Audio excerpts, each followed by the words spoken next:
Hi everyone, UK Star Wars here. Just wanted to do a video to showcase my new custom 6-inch 1/12 scale Imperial Heavy Assault Tank custom. This is quite a large vehicle, as you can see. I've had to do it freehand for the camera. Unfortunately, the tripod just won't stand further enough away, so I'll just do a little bit of freehand and then I'll set it down in a bit just so I can go through some of the features. The full thing was originally done in a greeny brown colour when I first designed it. I didn't really like that colour. Once I applied the weather, and it just didn't look right, and it didn't really suit a full-on camo vehicle for the Imperial Army. So I changed it to the standard grey, which I'm a bit more happy with, to be honest. It shows a lot more of the detail in the highlights, and I was able to showcase some decals from the Bandai model kits, which is the Imperial logo. That's on both sides. Just in case you didn't know who owned this vehicle, I put the Imperial logos on there. So this started out as a child's tank toy, just some large scale plastic toy of a tank, a British tank, I believe. I basically removed a lot of the stuff that looked like our world, real life stuff that's on tanks, a few pipes, a few different cables and what have you. I covered up a lot of the tracks, the same as the assault tanks were covered on Rogue One movie. They basically put some sheet metal along there in real life and just welded it across. Exactly what I've done here, apart from with plastic. I just covered the tracks a little bit. It is a tracked vehicle, which the Imperial Army do use, so it does still fit in a little bit, in my opinion. After I applied all of the grey, this is basically grey primer. I did a couple of coats, and that is sealed, and it's quite durable paint, and it was perfect. I didn't have to paint a different colour grey. Excuse me. After that, I did go in with a fine detail brush and just did some weathering in some of the nooks and crannies, just to give it a bit of dirt and grime as a base. And then after that, I went in and did some dark grey metallic silver, like a gunmetal, on the chipping on all of the edges all around of the vehicle. Once that was dried, I then went in with a really light silver and just went over that in certain areas just to highlight where there was deeper paint chipping and stuff like that. So it's completely come away from the metal vehicle underneath. It gave it quite a good effect. It's not really great chipping work, if I'm honest. I'm not really the best at doing that, but it does look effective. And on a vehicle like this, which is rugged and stuff, it hides it quite well anyway, so it's not too bad. After I did that, I basically went in with some orange dry brushing and added some rust in a lot of the, again, nooks and crannies where water and grime and dirt and stuff would build up, just to give it a little bit more of a dirty, battle-worn feel to it, that it's been out in the field for a while. It is kind of, in my mind, I was kind of thinking of a remnant Imperial Army vehicle rather than an actual initial Empire or part of the original trilogy and things like that. This has obviously been around since the Rogue One days, and it's just been, you know, used and then left to one side, and some remnant troops or platoon or whatever started to use it in a local system for urban assault, basically keeping people in check. So yeah, this is a heavier version than the assault tank that was seen in Rogue One, obviously because it hasn't got the storage or the kyber crystals on the back. It's got two large cannons.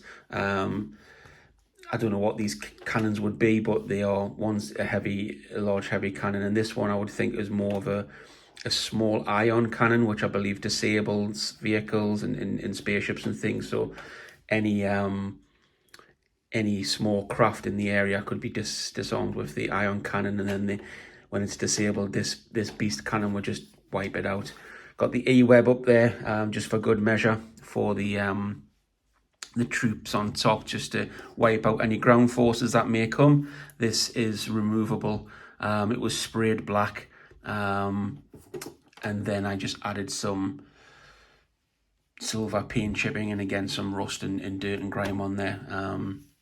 Nothing too fancy, it just slots in there. It stays quite well. I put some hot glue down in that hole and then squished this in and just moved it till it's set, and now it's formed a kind of plasticky rubber seal when you pop it in, so it's quite firm. That can be removed, and there's a little storage compartment in the back of here, which you can keep it in there if you're not using it. I just stuck some greeblies all over the vehicle. These are from Bandai model kit vehicles and things like that. This is a 3.75 inch figure accessory. You may recognize that. Oops, just knocked the driver in there. And this again is from a Bandai vehicle. Some blast battle damage added in there.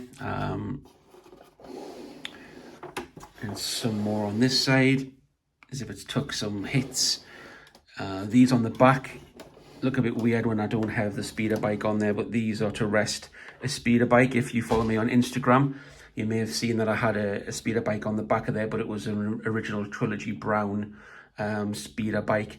I am in the process of making a speeder bike for this vehicle, which will sit on the back of there for, you know, scouting missions and stuff, and it sits on here quite well. I've heavily weathered these because these would be scratched quite a lot if a speeder bike was hovering then landing on there and taking off and stuff. It would be chipped up pretty quickly and worn down. The top hatch, I give a little bit more of a damage in paint scuffings and things, because if it's being flipped open all the time, this section would take the damage a lot more than the rest of it. Inside as well, just got a little bit of weathering treatment. Haven't fitted anything inside for the seats or anything like that, or stands. There is a box down in there which the figure stands on nicely. I'll just pop a figure in there, so he stands in there quite nice. And obviously once you've got the cannon on top, the E-web, you can hold on to that with two hands and do some damage. So yeah, again, these are greeblies. This tank had some grenade launchers from the British military, what they install on their tanks, and it looked too real life, so I just basically removed those on both sides. This side I installed, this was from a speeder bike model. It's basically a tarp or a poncho or some camo, something to maybe lie over the top if it wants to be hidden, or troopers could use it, etc. These are just a couple of greeblies that are stuck on there. It's movable, so I wanted to think this was some kind of very, very small shield generator, so it could basically generate a small energy field around it to deflect any bombardments or anything from small aircraft or anything like that. So yeah, in my mind, it's quite heavily armored, protected, and it's well equipped to take out anyone with the firepower it's got. This little bit in here is from a C3PO Bandai model kit. It's his back plate. Again, these are just little greeblies from Bandai things. I did have the mud flaps, which are on the back, just on here. I did have two of those on the front, but it just looked, again, a little bit too much like a real-life tank, so I removed those and just took them out, and I didn't replace them with anything. I didn't think it was needed. Plus, if this thing is wanting to get up to steep hills and stuff like that, they would just get in the way and it wouldn't be really suitable. So I just took those off. I kept the ones on the back because obviously if you are in battle, trooper squads would probably stand behind this and take cover and take shelter from any fire.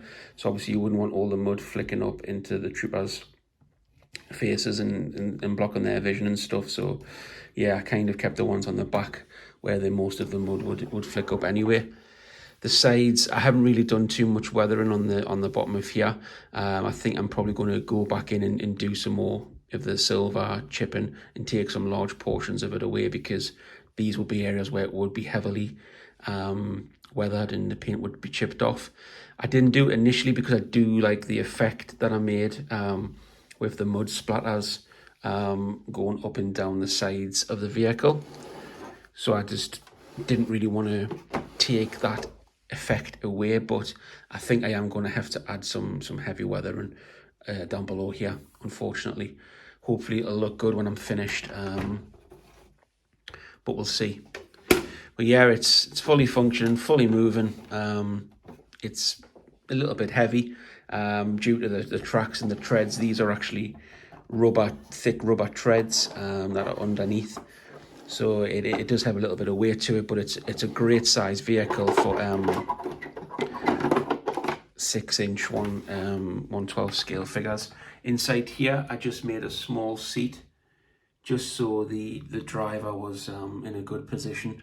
At one point, I'll probably install some little greeblies in there to make consoles and screens and things maybe. I'll probably still work on this as time goes by and add bits on and improve it as I see.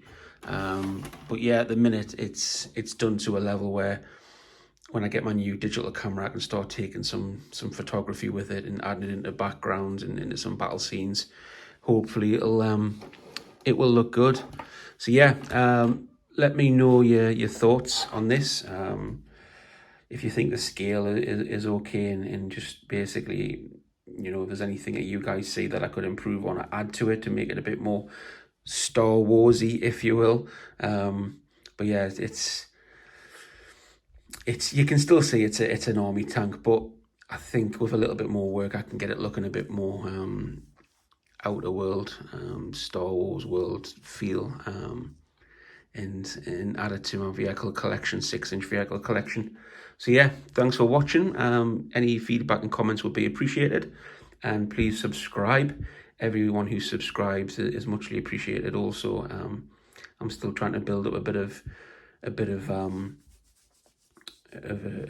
you know, a YouTube presence and stuff, and do more videos. Hopefully I'll have more customs to come in the near future. I've got a few more dioramas I'm working on and a couple of custom figures. Hopefully be able to finish them off and reveal them soon. I've got a diorama build coming up for the Empire Strikes Back Cloud City Vader versus Luke Skywalker. That's my next big dio.